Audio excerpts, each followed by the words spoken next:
नमस्कार बच्चों।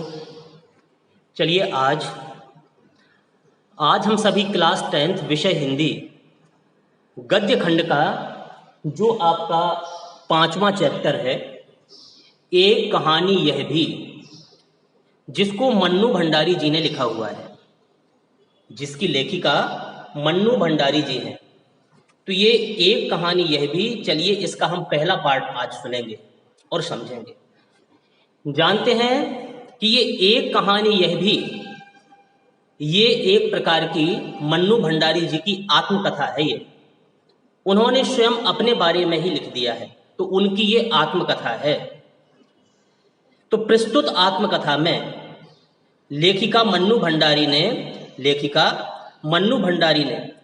क्रमबद्ध आत्मकथा न लिखकर, क्रम से आत्मकथा नहीं लिखी, क्रमबद्ध आत्मकथा ना लिख करके क्या किया, उन व्यक्तियों और घटनाओं का उल्लेख किया है, उन व्यक्तियों का और उन घटनाओं का उल्लेख किया है जो उनके लेखकीय जीवन के, वो लेखिका बन गई, उनके लेखकीय जीवन के निर्माण में और विकास में सहायक बने।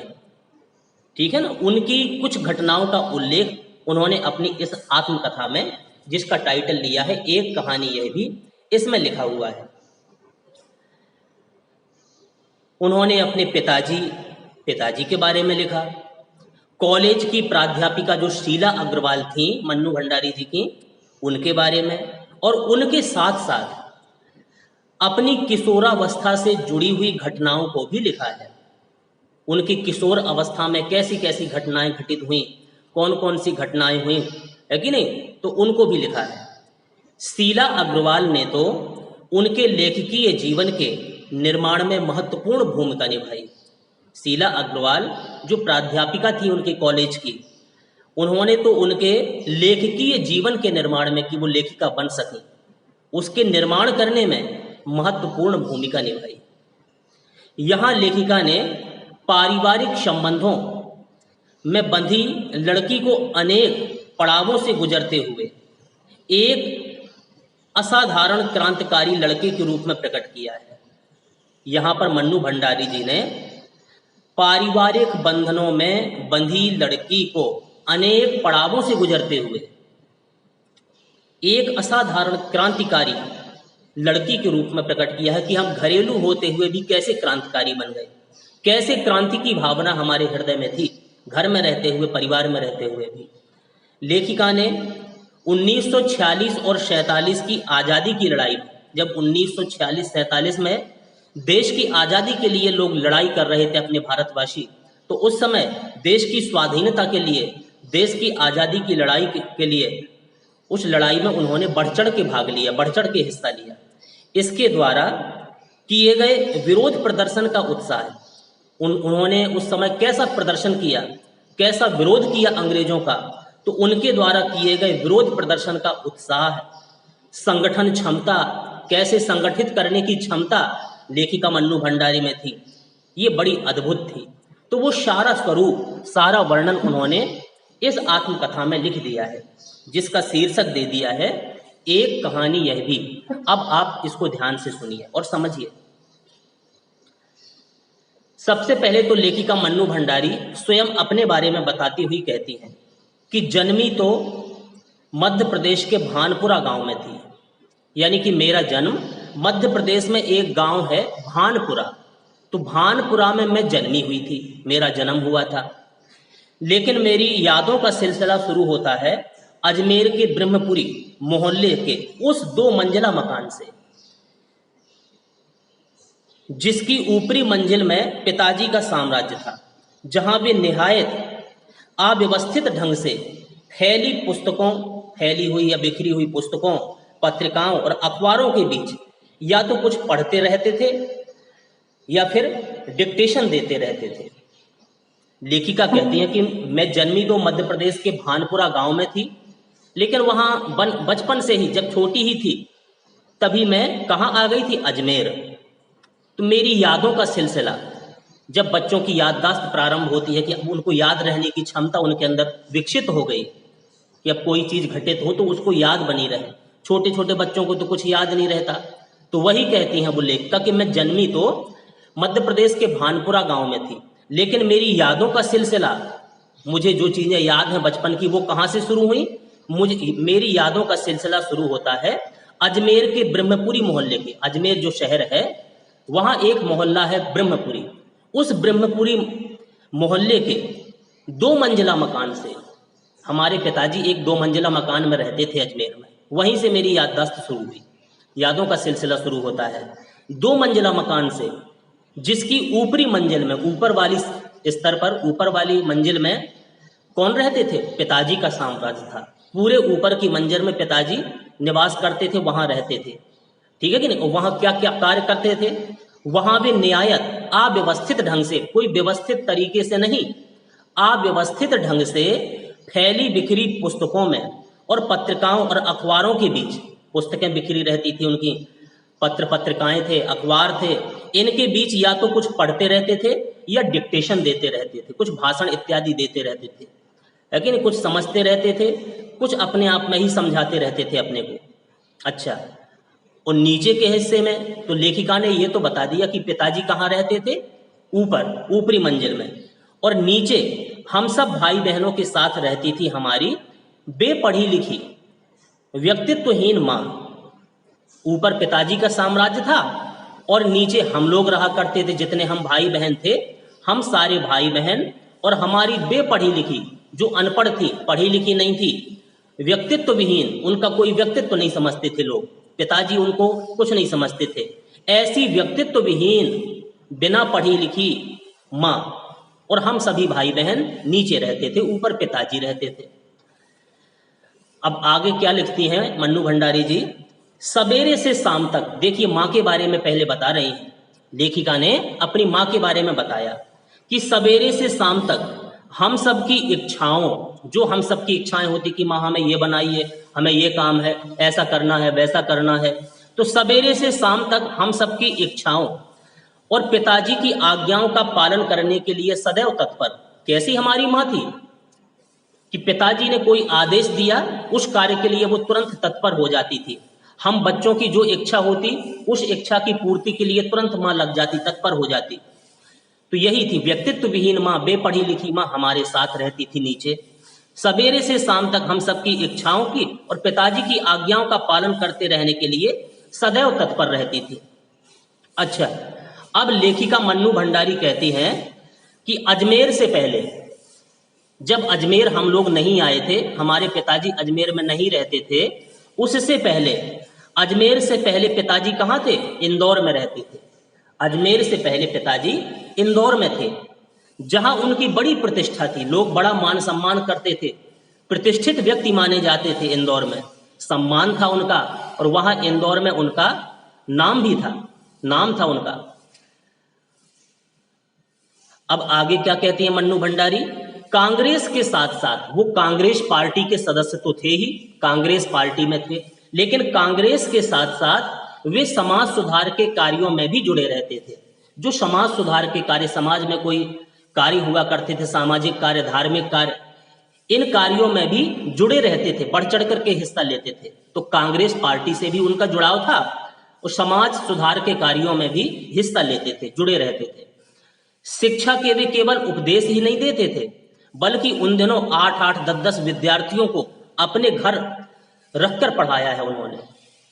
लोग बागों को समझाया करते थे, बताया करते थे, उपदेश देते कि शिक्षित हमें होना चाहिए, शिक्षा के क्या क्या फायदे हैं, शिक्षा और विद्या के, ठीक है। तो शिक्षा के नाम पर सिर्फ ना केवल वो उपदेश देते थे, बल्कि 8-8, 10-10 विद्यार्थियों को जो लगता था कि इनका मन पढ़ने का है, ठीक है ना, तो उनको अपने घर बुला करके उनको पढ़ाया भी करते थे वो,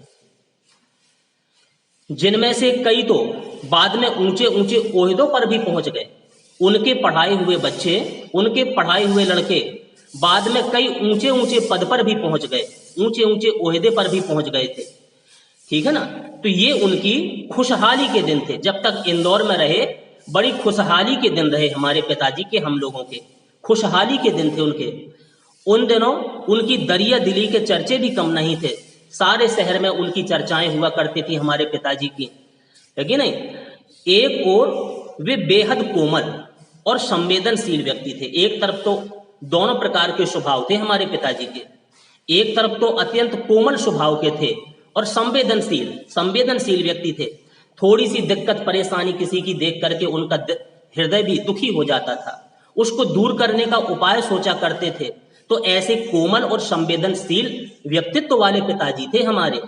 लेकिन दूसरी ओर उनका स्वभाव कैसा भी था, ऐसा भी था कि बेहद क्रोधी और अहंवादी, क्रोधी भी थे, थोड़ी थोड़ी सी बात पर उन्हें गुस्सा आ जाती थी। एक तरफ तो कोमल भी थे और दूसरी तरफ क्रोधी व्यक्ति भी थे, एक तरफ संवेदनशील भी थे और दूसरी तरफ अहंवादी, थोड़ा बहुत उनको स्वाभिमान था, अभिमान भी था अपने ऊपर। तो ऐसे व्यक्तित्व वाले पिताजी थे हमारे। अच्छा, अब आगे मन्नू भंडारी जी लिखती हैं कि पर यह सब तो मैंने केवल सुना है कि हमारे पिताजी पहले ऐसे थे, लेकिन जब देखा, जब मेरी यादें शुरू हुई, यादों का सिलसिला मेरा शुरू होता है अजमेर से, ठीक है कि नहीं। जब मैंने उनको देखा, मैंने तो अपनी माँ से, अपने बड़े भाई बहनों से ये सब सुना है कि पास पड़ोसी के लोगों से कि हमारे पिताजी ऐसे स्वभाव के थे पहले, लेकिन जब उनको देखा, जब हमारी यादें शुरू हुई, तब तो इन गुणों के भग्न अवशेष को ढोते पिता थे।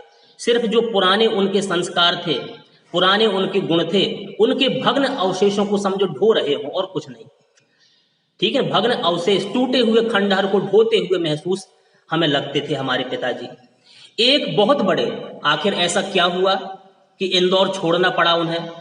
एक बहुत बड़े आर्थिक झटके के कारण अचानक उनको ऐसी स्थिति, उनकी आर्थिक स्थिति बदल गई कि पैसे की तंगी आ गई, पैसे की बहुत कमी हो गई उनके पास। तो एक बहुत बड़े आर्थिक झटके के कारण वे इंदौर से अजमेर आ गए थे, उन्हें इंदौर छोड़ना पड़ा था पैसे की कमी के कारण, आर्थिक संकट के कारण।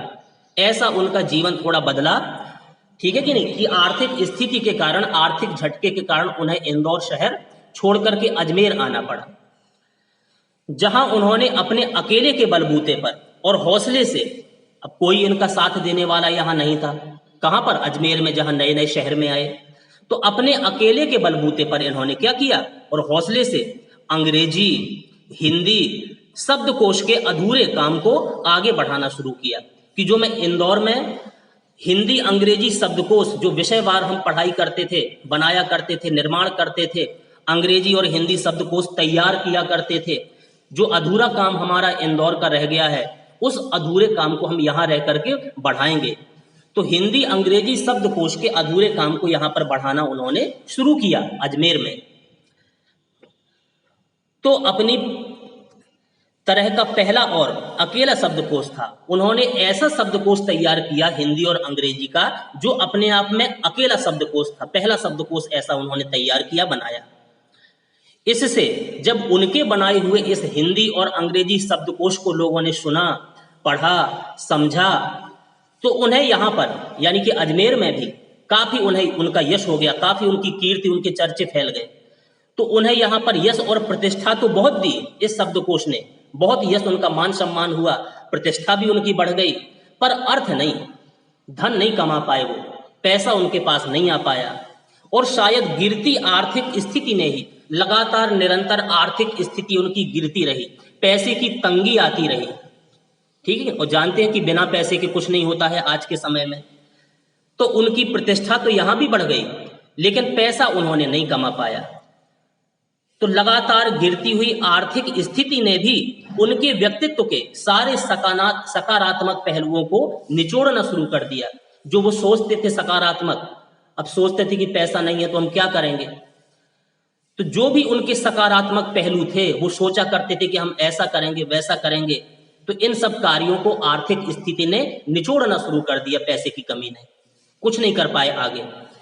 सिकुड़ती आर्थिक स्थिति के कारण, लगातार जब आर्थिक स्थिति गिरती रही, तो इसके कारण और अधिक विस्फारित उनका अहम उन्हें इस बात तक की अनुमति नहीं देता था कि वे कम से कम अपने बच्चों को तो अपनी आर्थिक व्यवस्थाओं का भागीदार बनाए। इतनी आर्थिक स्थिति उनकी गिर गई, लेकिन वो अपने अहम के कारण कि नहीं, मेरी स्थिति नहीं गिरी है, अपने बच्चों को भी ये कभी एहसास नहीं होने देते थे। कभी बच्चों को ये नहीं बताया, इस चीज की अनुमति उन्होंने नहीं दी कि हमारी आर्थिक स्थिति गिर गई है, पैसे की तंगी हमारे पास है, हमारे पास पैसा नहीं है।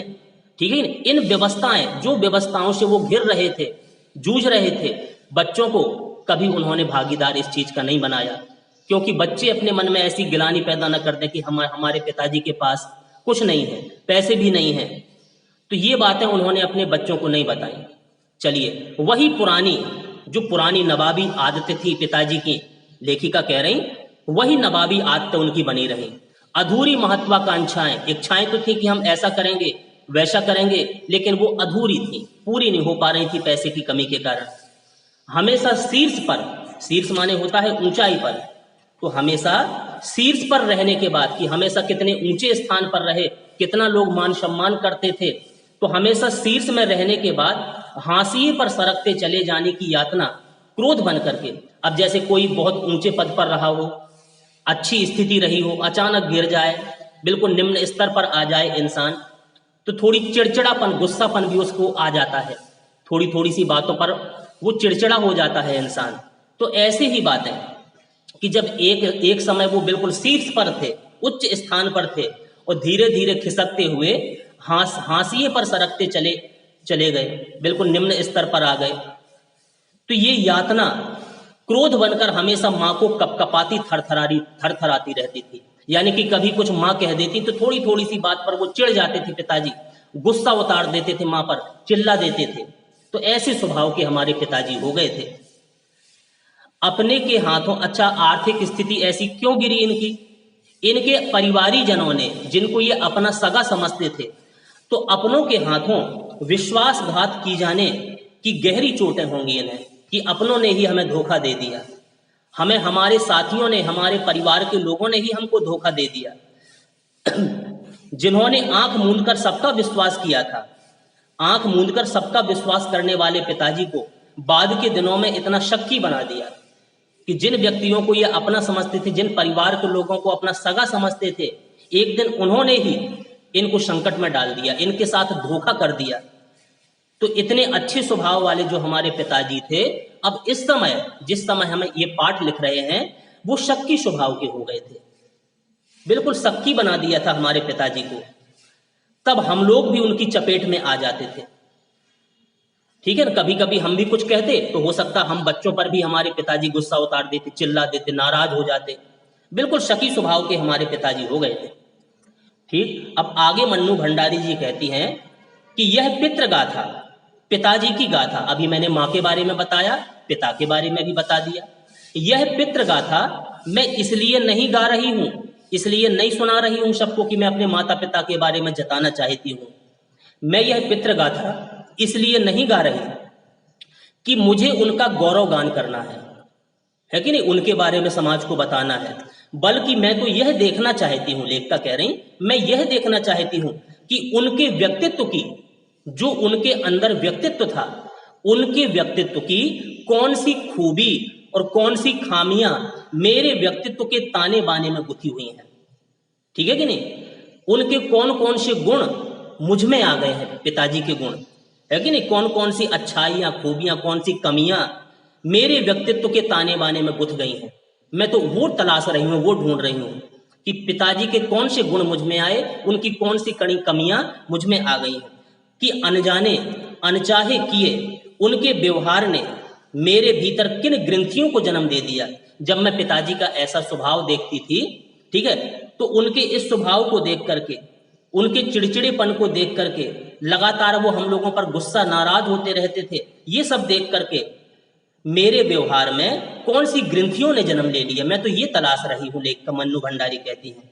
अच्छा, अब दूसरी बात कहती है मन्नू भंडारी, सुनिए, पिताजी कैसे थे और हम भाई बहन कैसे थे।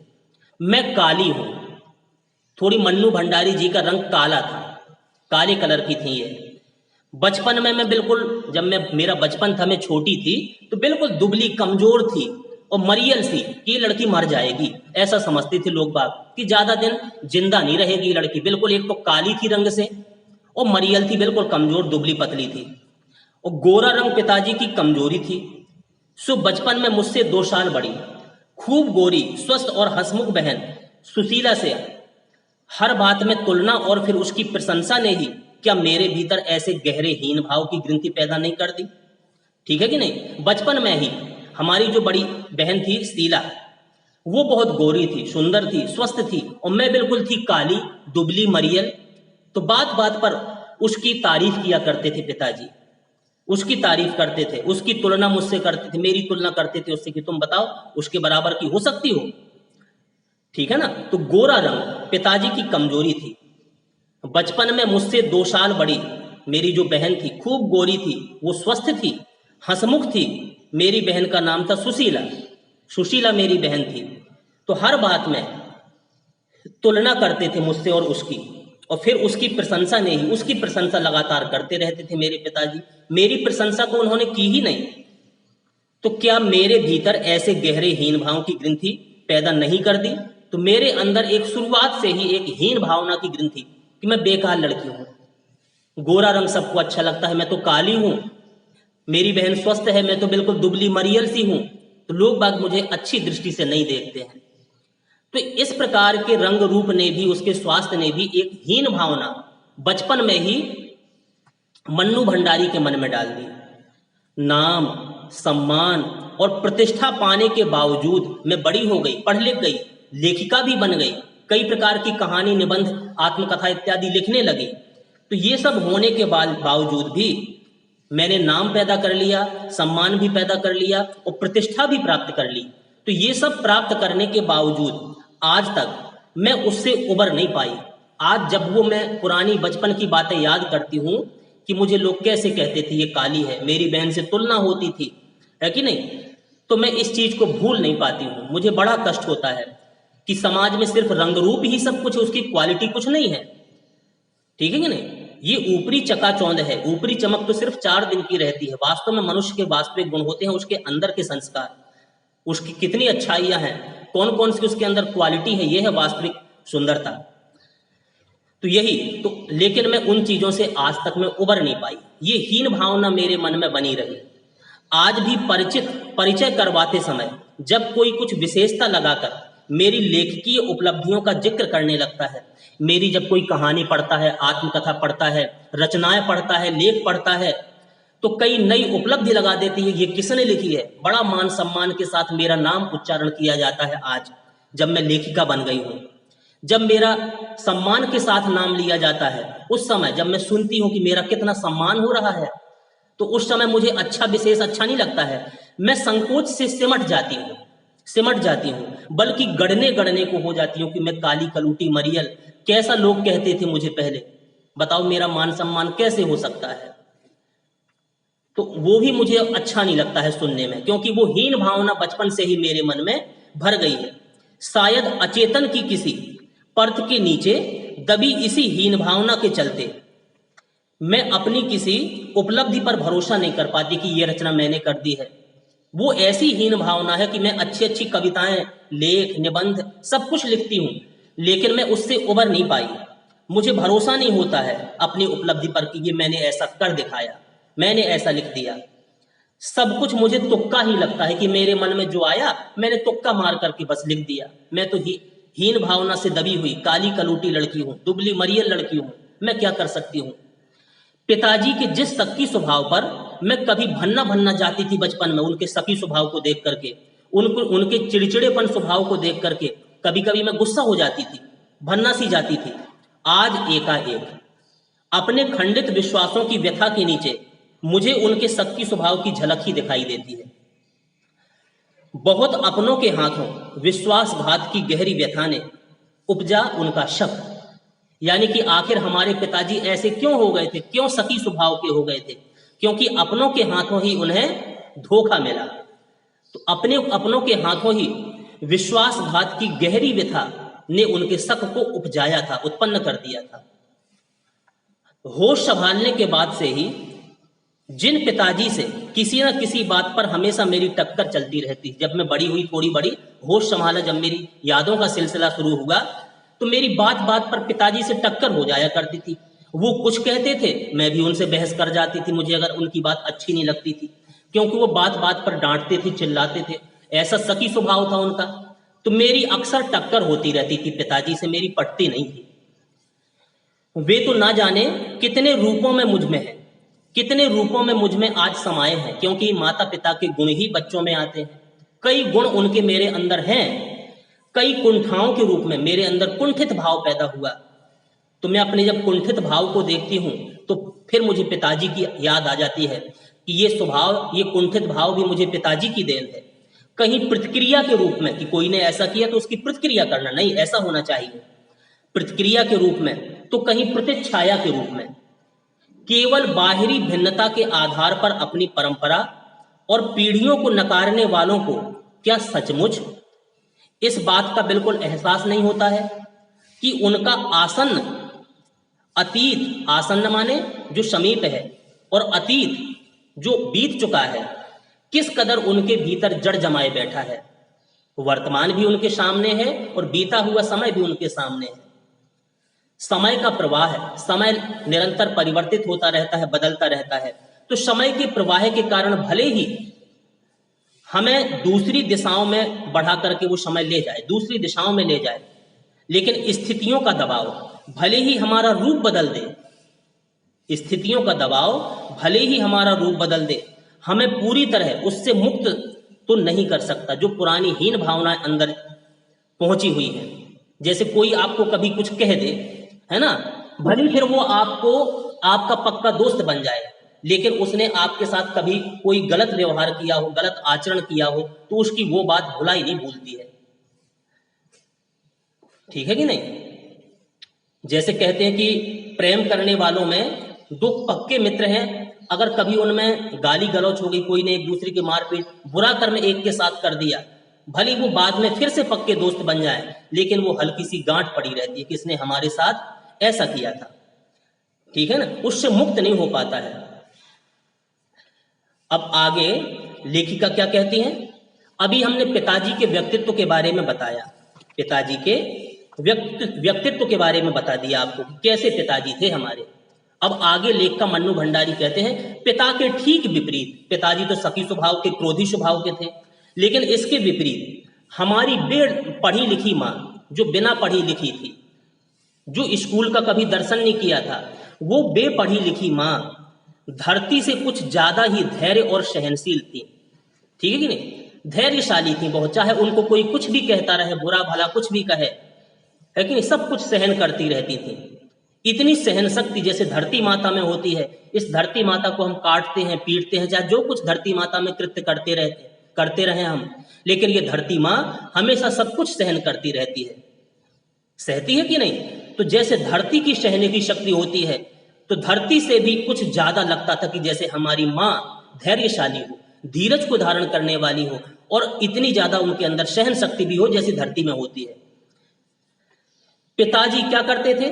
पिताजी हर ज्यादती को अपना प्राप्य और बच्चों की हर उचित अनुचित फरमाइश और जिद को अपना फर्ज समझ करके बड़े सहज भाव से स्वीकार करती थी। वे ऐसी थी हमारी माँ कि पिताजी हर ज्यादती, कितना भी उन पर कष्ट, अत्याचार, अनाचार कर ले हमारी माँ पर, तो पिताजी की हर ज्यादती को अपना प्राप्य कि हमारे भाग्य में होगा सो हमें ऐसा मिल रहा है, अपना प्राप्य, और बच्चों की हर उचित, चाहे वो उचित फरमाइश करें किसी चीज की, चाहे अनुचित फरमाइश करें, तो उनकी उचित और अनुचित फरमाइश की जिद कर रहे हैं हम बच्चे, अपना फर्ज समझ करके कि बच्चों की जिद पूरी करना भी माँ का फर्ज होता है, तो अपना फर्ज समझ करके बड़े सहज भाव से वो स्वीकार कर लेती थी।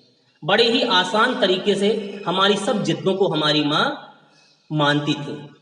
ठीक है ना, मान लेती थी, वो ऐसी थी हमारी माँ। उन्होंने जिंदगी भर अपने लिए कुछ नहीं मांगा, कभी पिताजी से एक शब्द ये नहीं कहा कि हमें इस चीज की कमी है, हमें अपने लिए ये चीज चाहिए, एक शब्द कभी नहीं कहा। उन्होंने जिंदगी भर अपने लिए कुछ नहीं मांगा, कभी कुछ नहीं चाहा अपने जीवन के लिए, लेकिन केवल दिया ही दिया है समाज को। पिताजी को सब कुछ दिया, हम बच्चों को सब कुछ दिया, और हम लोगों के अलावा समाज को बहुत कुछ उन्होंने दिया। हम भाई बहनों का सारा लगाव, सारी सहानुभूति माँ के साथ थी। यानी कि पिताजी तो गुस्सा हो जाते थे तो उनसे हम लोग डरते भी थे, लेकिन हम सारे जितने भाई बहन थे घर में, सभी का सबका लगाव किससे था? माँ से ज्यादा था, क्योंकि माँ हमें स्नेह करती थी, प्रेम करती थी, तो माँ के साथ हम सारे बच्चों का लगाव था। लेकिन निहायत असहाय मजबूरी में लिपटा उनका यह त्याग कभी मेरा आदर्श नहीं बन सका। मैंने उनके इस गुण को अपना नहीं पाया। निहायत असहाय, असहाय सी मेरी माँ लगती थी मुझे कि कितनी असहाय बेसहारा सी हैं, कोई इनका साथ देने वाला नहीं, मजबूर है हमारी माँ ये सब कार्य करने के लिए। तो निहायत असहाय और मजबूरी में लिपटा उनका यह त्याग, कि कितनी त्याग की मूर्ति हैं, सबके लिए सब कुछ देती रहती हैं और हम अपने लिए स्वयं के लिए कुछ नहीं मांगती। तो उनका यह त्याग मेरा आदर्श नहीं बन सका। ना उनका त्याग ना उनकी सहिष्णुता मेरे जीवन का आदर्श नहीं बन सका।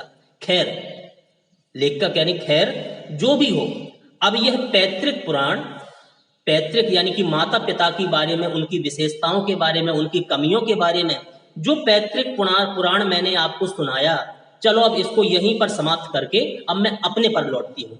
अब अपने बारे में आपको वर्णित करती हूँ कि मैं कैसी हूँ, मेरा स्वभाव कैसा था, मैं कौन कौन से कार्य किया करती थी। तो चलिए अब इसको आगे हम अगले वीडियो में अब हम पढ़ेंगे।